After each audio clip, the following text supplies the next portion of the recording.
салом алейкум дӯстони азиз, рӯзи ҳамаи шумо ба хайр шодӣ бошад. Рӯзи саиди ҷумъа ба ҳар яки мову шумо муборак бошад. рӯзи қабули дуо. Худованд ба кулли бефарзандо фарзанди солиму солиҳа ато кунад. беморонмона шифои комил, бебахтомона бахти сафеди ширин. худованд касе чӣ муроду мақсаде дора ба муроду мақсадаш бирасонад. худованд тамоми мардуми мусофиру муҳоҷирро дар пушту паноҳаш нигаҳбон бошад. дар ҳаққи якдигар бо дуо бошед дӯстони азиз. влога давом метем, бо мо бошед. барои обеда боша камтар картошкаи нав буда мехай пӯст кардаму приправу намак задам, мехай бирён кардам. баъд камтарак фарш доштам, мехай кабобча кардам. жарид кардам дар сковородка, баъд дам партофтам картошкао нами кабобчаора. рецептш дар каналам ҳастай. силкаша дар комментария закрепино мекунам, дар омада тамошо кунед. 6 болгария мехай дурноша пур кардам. гӯшта мехай ба блендер задам. як пиёзу 1 зубчика чеснок, намак, мурчу ҳамаша якҷоя карда задам. дурнои ёра пур кардам, бринҷа наҷӯшондам. ма ҳар боре ки галупсӣ мекардам, бринҷа медӯшондам. ба як-ду влоги духтарода дидам ки бринҷа надӯшондам, хеле мендохтан. гуфтам хай бора иш кунам ку чиқа мея. ози боша маразилнида мемонам.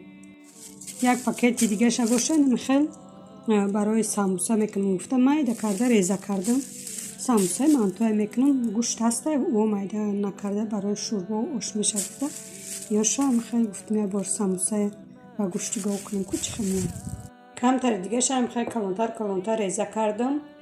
як набуд самбуса мекунам. видеои пешинада карда будам. хай бо иншалло ки рецептша шумода дар видеои оянда нишон метиҳам. беҳад самбусаи хушрӯай ката якташа мехӯри сер мекунӣ. видеош ҳаст дар каналам. бо насиб боша видеои оянда да нишон метиҳам. иҷа ма ҳами гӯшта вақте реза кардам, намак, мурчу приправа мезанам. 1 сутка мариновад мешавад. иш устуғона дӯстони азиз, устуғона ози майда кна я 3-4 була кна. баъд ишам як тарафа мекунам.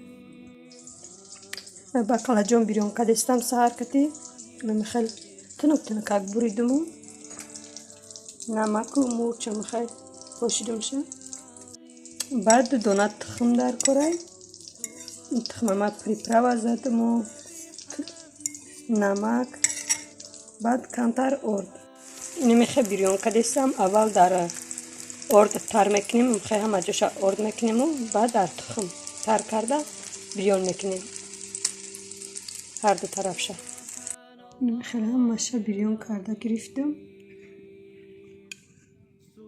беҳад хушрӯй ба мазза омад. шаварм таҳдегӣ кардак. бинин чӣ хушрӯай. як холаҷонам онҷа зиндагӣ мекунад. амура гуфтам ки шаварм метавона таҳдегӣ карда. бинин барои деги калон таҳдегӣ кардем. тайёр шуда уже. дегошона хонамон овардем. мехай чен карда таҳдегӣ кардем. бинин деги калона хушрӯ карда вай карда.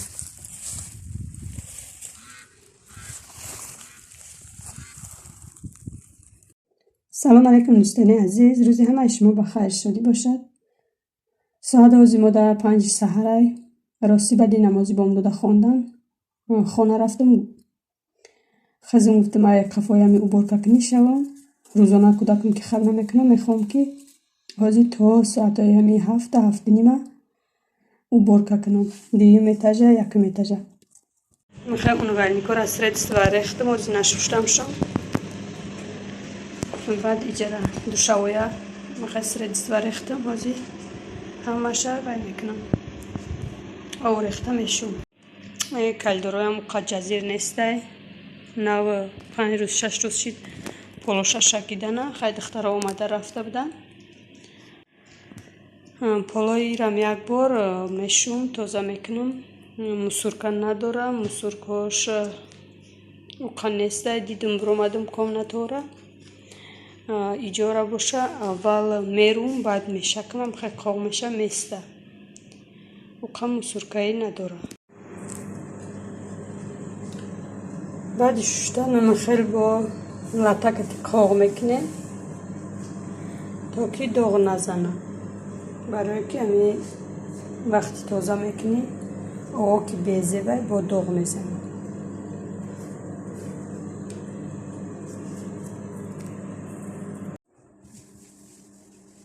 دوش آقای هم خیلی شکم فری بختم آلدن.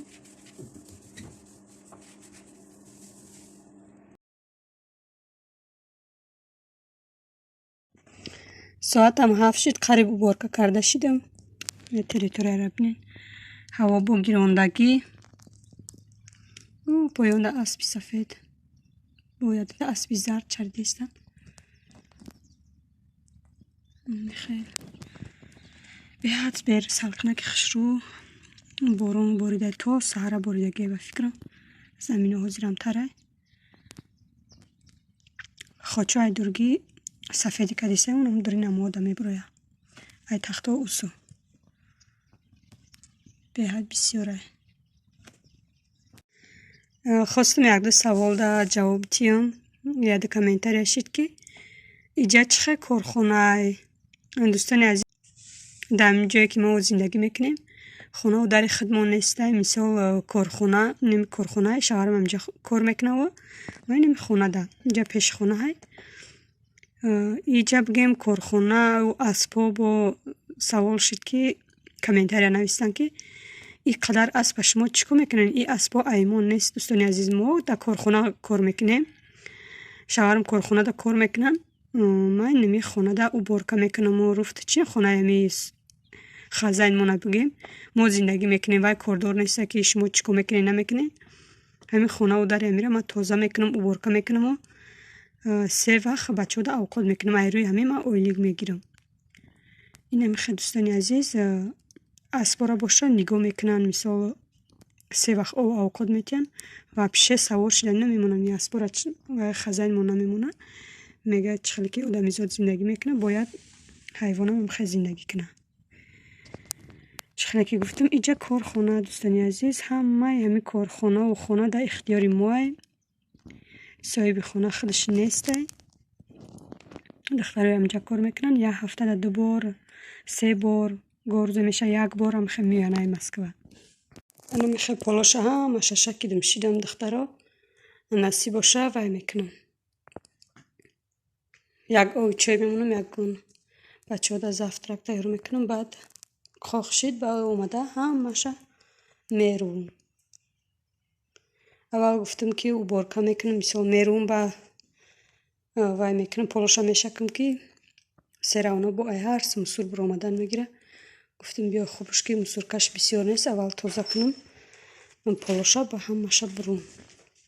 پالاشا نشکیدم نصیب باشه وزی یک لو میرویم که بعد کاخشتن شم.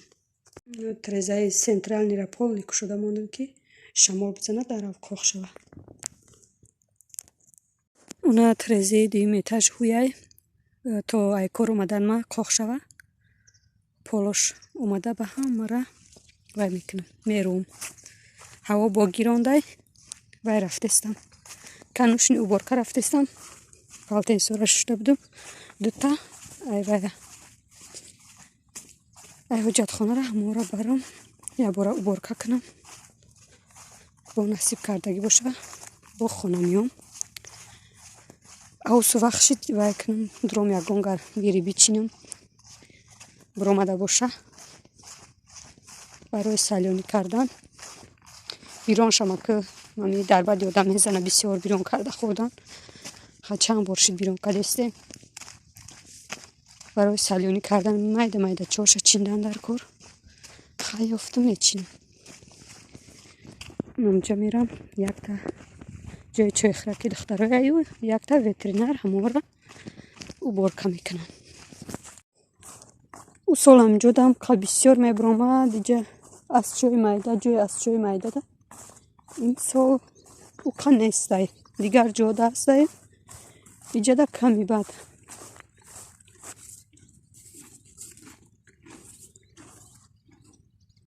این خیال کرده که من ایره میبرارم خودم برامده ایره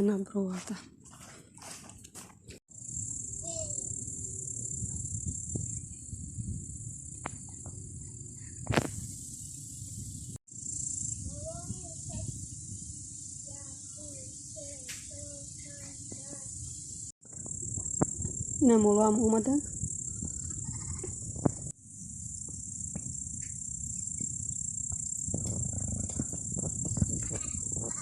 سهار کتی 2 ساعتی لامه خیلی چوک تربوز و ساوچه و کارتوشکم خیلی بردم دادم شونه بای تربوز پورای تربوز پرتفتم که مرغ خرم گفته خوب دیستم برای راست پیش آب سالکن که هسته و خب بسیار آم نمیخورم. همش رفتم خطورک.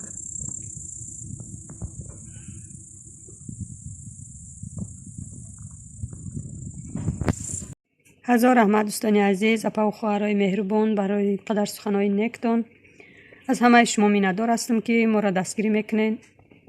ویدیوهای ما هم بهر شما اپا و خواهرای مهربان حرکت میکنم که ای ویدیوهای ما در شما یگان فایده رسه. انشالله که به دستگیری شما پیش میریم. ویدیوهای ما را پدیلیت سکنین، لایک و کامنتاری مونین. انشالله که با ویدیوهای نو ای پیش ای.